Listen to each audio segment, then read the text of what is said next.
नमस्कार। आज हम देखने वाले हैं सी-टेट का हिंदी विषय का प्रैक्टिस सेट नंबर 5। इसमें हमने 30 अति महत्वपूर्ण प्रश्नों को लिया है जो आपके लिए परीक्षा की दृष्टि से बहुत ही इंपॉर्टेंट होने वाले हैं। तो चैनल को सब्सक्राइब नहीं किया है तो चैनल को सब्सक्राइब कर लीजिए, वीडियो में लास्ट तक बने रहिए। देखते हैं प्रश्न नंबर 1। और उससे पहले हमें एक काव्यांश दिया गया है जिसको पढ़कर हमें प्रश्न नंबर 1 से 4 तक के उत्तर देने हैं।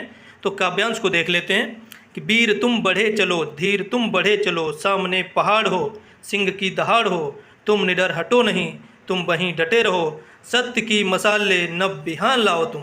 काव्यांश को हमने पढ़ लिया है। अब देखते हैं प्रश्न नंबर 1। कवि राह में आने वाली कठिनाइयों के प्रतीक के रूप में किसका उल्लेख करता है? विकल्प ए पहाड़ और सिंह की दहाड़, विकल्प बी नदी और झरने, विकल्प सी फूल और कलियां, विकल्प डी धूप और छाँव।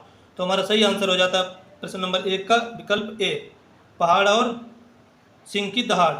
प्रश्न नंबर 2। नव बिहान शब्द से काव्यांश में क्या तात्पर्य है? विकल्प ए नया सवेरा और परिवर्तन, विकल्प बी ढलती हुई शाम, विकल्प सी घनी रात, विकल्प डी पुराना समय। तो प्रश्न नंबर 2 का हमारा सही आंसर हो जाता है विकल्प ए। जो नव बिहान शब्द है उसका भाव है नया सवेरा या फिर परिवर्तन। विकल्प ए सही होता है पहले का और दूसरे का। अब देखते हैं प्रश्न नंबर 3। इस कविता का मुख्य स्वर या भाव क्या है? विकल्प ए वीर रस और प्रेरणा, विकल्प बी करुण रस और शोक, विकल्प सी श्रृंगार और सौंदर्य, विकल्प डी शांत और भक्ति। तो इसका हमारा सही आंसर हो जाता है विकल्प ए वीर रस और प्रेरणा इसका मुख्य स्वर और भाव है। तो विकल्प ए सही हो जाता है तीसरे का। प्रश्न नंबर 4। सत्य की मसाल में कौन सा अलंकार निहित है? विकल्प ए रूपक अलंकार, विकल्प बी यमक अलंकार, विकल्प सी उत्प्रेक्षा अलंकार, विकल्प डी श्लेष अलंकार। तो सत्य की मिसाल जो शब्द है इसमें अलंकार हो जाएगा हमारा रूपक। तो विकल्प ए सही होता है चौथे का भी। अब देखते हैं प्रश्न नंबर 5। प्राथमिक स्तर पर बच्चों को भाषा सीखने की प्रक्रिया में सबसे महत्वपूर्ण क्या है? विकल्प ए समृद्ध भाषिक परिवेश, विकल्प बी केवल पाठ्य पुस्तकें, विकल्प सी गृहकार्य की अधिकता, विकल्प डी व्याकरण के नियम याद कराना। तो इसका हमारा सही आंसर हो जाता है विकल्प ए। प्राथमिक स्तर पर बच्चों में भाषा सीखने की प्रक्रिया में सबसे महत्वपूर्ण होता है समृद्ध भाषिक परिवेश। तो विकल्प ए सही हो जाता है पाँचवें का भी। प्रश्न नंबर 6। विद्यार्थी शब्द में कौन सी संधि है? विकल्प ए दीर्घ स्वर संधि, विद्या प्लस अर्थी, विकल्प बी गुण संधि, विकल्प सी वृद्धि संधि, विकल्प डी व्यंजन संधि। तो इसका हमारा सही आंसर हो जाता है विकल्प ए दीर्घ स्वर संधि होती है विद्यार्थी शब्द में। इसका सूत्र होता है अकाश वर्ण दीर्घा। जब दो समान वर्ण आपस में मिलते हैं तो उनका दीर्घ हो जाता है। प्रश्न नंबर 7। भाषा शिक्षण में पोर्टफोलियो का प्राथमिक उद्देश्य क्या है? विकल्प ए बच्चे की क्रमिक प्रगति का प्रमाणिक आकलन प्रस्तुत करना, विकल्प बी केवल अंतिम अंक तालिका तैयार करना, विकल्प सी अभिभावकों को शिकायत भेजना, विकल्प डी केवल परीक्षा उत्तर पुस्तिकाएं रखना। तो इसका हमारा सही आंसर हो जाता है विकल्प ए। सभी में ज़्यादातर ए ही सही हो रहे हैं इसमें।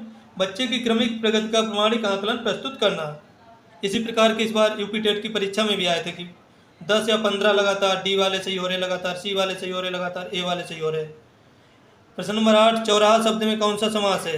विकल्प ए द्विगु समास, चार राहों का समूह, विकल्प बी द्वंद्व समास, विकल्प सी तत्पुरुष समास, विकल्प डी बहुब्रीहि समास। जो चौराहा शब्द है उसमें समास हो जाएगा द्विगु समास क्योंकि प्रथम पद इसमें संख्यावाची है। तो विकल्प ए सही हो जाएगा हमारा 8वें का भी। अब देखते हैं प्रश्न नंबर 9। बी.एफ. स्किनर के अनुसार बच्चे भाषा कैसे सीखते हैं? विकल्प ए अनुकरण और पुनर्बलन द्वारा, विकल्प बी जन्मजात क्षमता द्वारा, विकल्प सी केवल व्याकरण पढ़कर, विकल्प डी केवल खेल के मैदान में। तो इसका हमारा सही आंसर हो जाता है विकल्प ए बी.एफ. स्किनर के अनुसार बच्चे भाषा सीखते हैं अनुकरण और पुनर्बलन द्वारा। प्रश्न नंबर 10। कमल का पर्यायवाची शब्द कौन सा है? विकल्प ए नीरज, विकल्प बी नीरद, विकल्प सी नीरद, विकल्प डी गगन। तो हमारा इसका सही आंसर हो जाता है विकल्प ई, विकल्प ए।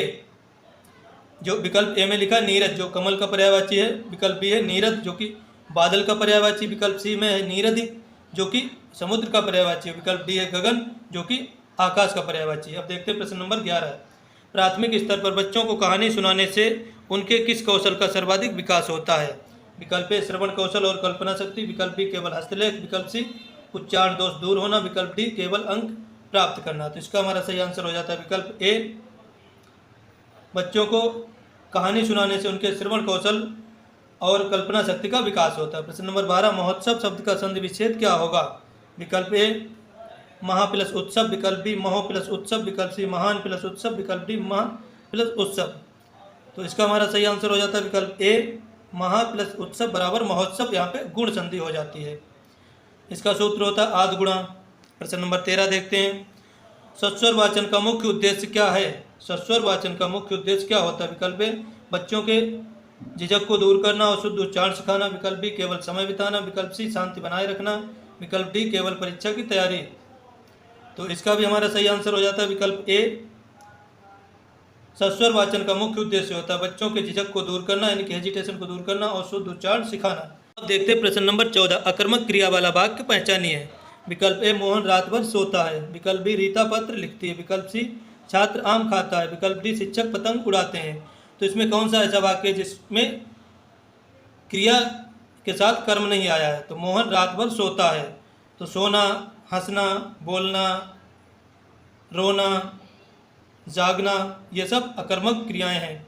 तो हमारा सही आंसर हो जाता है विकल्प ए, मोहन रात भर सोता है, अकर्मक क्रिया वाला वाक्य। बाकी सी रीता पत्र लिखती है, इसमें पत्र कर्म है। छात्र आम खाता है, इसमें आम कर्म है। शिक्षक पतंग उड़ाते हैं, इसमें पतंग कर्म है। अब देखते हैं प्रश्न नंबर 15, अंधे की लकड़ी मुहावरे का सही अर्थ क्या है? विकल्प ए एकमात्र सहारा, विकल्प बी लाठी लेकर चलना, विकल्प सी अंधा व्यक्ति, विकल्प डी रास्ता भटकना। तो इसका हमारा सही आंसर हो जाता है विकल्प ए, अंधे की लाठी का मतलब एकमात्र सहारा।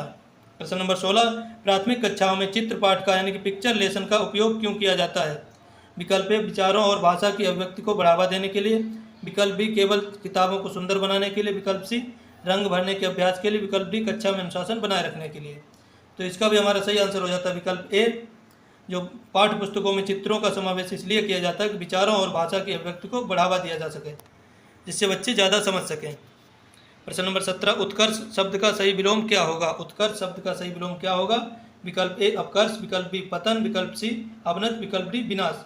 तो उत्कर्ष का होता है अपकर्ष, इसलिए हमारा ए विकल्प सही हो जाता है 17 का। देखते हैं प्रश्न नंबर 18, निदानात्मक परीक्षण यानी कि डायग्नोस्टिक टेस्ट का मुख्य कार्य क्या है? विकल्प ए अधिगम में बच्चों की कठिनाइयों और कारणों का पता लगाना, विकल्प बी केवल रैंक देना, विकल्प सी अगली कक्षा में प्रमोट करना, विकल्प डी रिपोर्ट कार्ड तैयार करना। तो इसका हमारा सही आंसर हो जाता है विकल्प ए, अधिगम में बच्चों की कठिनाइयों और कारणों का पता लगाना। प्रश्न नंबर 19, ईंट से ईंट बजाना मुहावरे का सही अर्थ क्या है? विकल्प ए पूरी तरह नष्ट कर देना, विकल्प बी मकान बनाना, विकल्प सी संगीत बजाना, विकल्प डी दो ईंटों को आपस में टकराना। तो इसका हमारा सही आंसर हो जाता है विकल्प ए, ईंट से ईंट बजाना का मतलब होता है पूरी तरह नष्ट कर देना। प्रश्न नंबर 20, भाषा शिक्षा में मातृभाषा में शिक्षा देने का मुख्य लाभ क्या है? मातृभाषा में शिक्षा देने का मुख्य लाभ क्या है? विकल्प ए अवधारणात्मक समझ सहज और स्पष्ट होती, विकल्प बी केवल परीक्षा में अंक आते हैं, विकल्प सी शिक्षक को कम पढ़ाना पड़ता है, विकल्प डी विद्यालय में नाम रोशन होता है। तो इसका हमारा सही आंसर हो जाता है विकल्प ए, अवधारणात्मक समझ और सहज और स्पष्ट हो जाती है। प्रश्न नंबर 21 देखते हैं, निम्नलिखित में से सही या शुद्ध शब्द कौन सा है?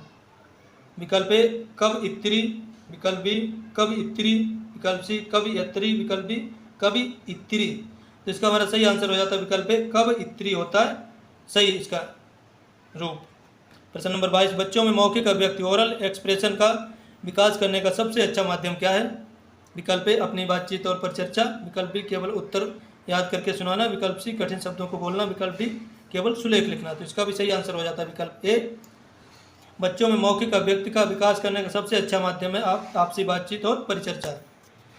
प्रश्न नंबर 23, उपकार को मानने वाला काव्यांश के लिए एक शब्द लिखिए। उपकार को मानने वाला, विकल्प ए कृतज्ञ, विकल्प बी कृतज्ञ, विकल्प सी परोपकारी, विकल्प डी दयालु। तो इसका हमारा सही आंसर हो जाता है विकल्प ए, उपकार को मानने वाला होता कृतज्ञ, उपकार को न मानने वाला होता कृतज्ञ, और जो दूसरे का उपकार करने वाला उसको कहते हैं परोपकारी, और दूसरों पर दया करने वाले को कहते हैं दयालु। चारों के हमने बता दिया आपको। प्रश्न नंबर 24, भाषा कौशलों का सही क्रम क्या है? भाषा कौशलों का सही क्रम क्या है? सुनना, बोलना, पढ़ना, लिखना। ए बी विकल्प बोलना, पढ़ना, लिखना, सुनना, विकल्प सी पढ़ना, लिखना, सुनना, बोलना, विकल्प डी लिखना, पढ़ना, बोलना, सुनना। तो भाषा कौशल का सही जो क्रम है सुनना, फिर बोलना, फिर पढ़ना, फिर लिखना, इसलिए हमारा सही आंसर हो जाता है विकल्प ए। प्रश्न नंबर 25, अग्नि का तद्भव रूप कौन सा? अग्नि का तद्भव रूप कौन सा? विकल्प ए आग, विकल्प बी ज्वाला, विकल्प सी अनल, विकल्प बी पावक। तो अग्नि का तद्भव रूप होता है आग, विकल्प ए सही हो जाता है। आग का तत्सम होता है अग्नि, और ज्वाला, अनल, पावक ये सभी आग के पर्यायवाची हैं। प्रश्न नंबर 26, प्राथमिक स्तर पर व्याकरण शिक्षण की सबसे उपयुक्त विधि कौन सी है? विकल्प ए आगमन विधि, विकल्प बी निगमन विधि, विकल्प सी पाठ्यपुस्तक विधि, विकल्प डी सूत्र विधि। तो प्राथमिक स्तर पर सबसे उपयोगी जो होती है वो होती है आगमन विधि। आगमन विधि में पहले उदाहरण बताया जाता है, बाद में नियम बताया जाता है, विकल्प ए सही हो जाता है। और जो निगमन विधि होती है पहले नियम बताया जाता है, बाद में उदाहरण बताया जाता है। तो उच्च कक्षाओं में निगमन विधि का प्रयोग किया जाता है और प्राथमिक कक्षाओं में आगमन विधि सबसे ज़्यादा अच्छी मानी जाती है। प्रश्न नंबर 27 देखते हैं। माता पिता शब्द में कौन सा समास है? विकल्प ए द्वंद्व समास माता और पिता, विकल्प बी द्विगु समास, विकल्प सी तत्पुरुष समास, विकल्प डी अव्ययी भाव समास। तो इसमें हमारा सही आंसर हो जाता है विकल्प ए माता पिता में द्वंद्व समास है। माता और पिता दोनों पद प्रधान है, बीच में योजक चिन्ह लगा हुआ है इसमें। मौन वाचन से मुख्य रूप से किस क्षमता का विकास होता है? विकल्प ए गंभीरता से अर्थ ग्रहण करने की क्षमता, विकल्प बी तेज आवाज में बोलने की क्षमता, विकल्प सी केवल हस्तलेख सुधारने की क्षमता, विकल्प डी बोलने में झिझक दूर करना। तो इसका हमारा सही आंसर हो जाता है विकल्प ए मौन वाचन से किस क्षमता का विकास होता है? तो इससे गंभीरता से अर्थ ग्रहण करने की क्षमता का विकास होता है। 28 का ए विकल्प सही हो जाता है। आप देखते हैं प्रश्न नंबर 29। नाच न आवे आंगन टेढ़ा, इस तरह से भी लिखा जाता है। यहाँ पे लिखा है नाच न जाने आंगन टेढ़ा। कहावत का अर्थ क्या है? विकल्प ए अपनी कमी छिपाने के लिए दूसरों पर दोष निकालना, विकल्प बी आंगन का खराब होना, विकल्प सी नाच ना आना, विकल्प डी बहाने बनाना बंद करना। तो इसका हमारा सही आंसर हो जाता है विकल्प ए अपनी कमियों को छिपाने के लिए दूसरों में दोष निकालना। अब देखते हैं प्रश्न नंबर 3। एनसीएफ 2005 के अनुसार प्राथमिक स्तर पर भाषा शिक्षण का मूल आधार क्या होना चाहिए? विकल्प ए अपने बच्चे का अपना परिवेश और अनुभव संसार, विकल्प बी केवल कठिन व्याकरणिक शब्दावली, विकल्प सी केवल बोर्ड परीक्षा की तैयारी, विकल्प डी केवल अंग्रेजी भाषा का ज्ञान। तो इसका हमारा सही आंसर हो जाता है विकल्प ए बच्चे का अपना परिवेश और अनुभव संसार होना चाहिए। एनसीएफ 2005 के अनुसार प्राथमिक स्तर पर भाषा शिक्षण का मूल आधार, यानी कि बच्चे को उसकी मातृभाषा में शिक्षा देनी चाहिए। तो आशा करता हूँ आपको वीडियो पसंद आया होगा। चैनल को सब्सक्राइब कर लीजिए और वीडियो अच्छा लगा तो कमेंट करके हमें ज़रूर बताएं।